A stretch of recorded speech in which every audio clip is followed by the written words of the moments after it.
търговост. Ще записваме. Да. 3, 2, 1. Моля, Налда. Коса, бе, Камило! Ти направо. Много благодаря. Нали си? Моля, бе. Айде. 3, 2, 1. Екшън! Здравейте, аз съм Ирин Кодатим. Искам да кажа едно усмихнато добро утро на всички наши зрители, които, доколкото знам, са в дефицит. Здравейте, аз съм Ивана Фец и днес е много хубав ден. А именно Деня на търпението, 25 март. Ето защо съм толкова нежна към вас. На този ден няма да има никакви лоши новини. Затова моята колежка не ще се стръгва. Аз съм спокоен човек и нищо няма да му кажа.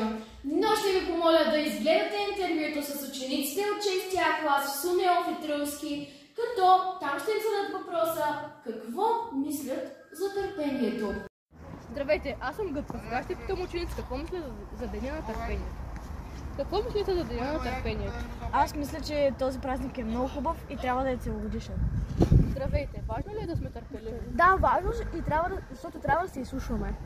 Защо трябва да сме търпеливи? Защото трябва да има разбирателство между хората. Благодаря.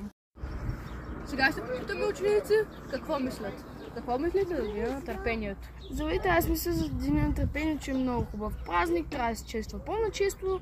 И да, това е моето мнение. Хубав Вие какво празник. мислите?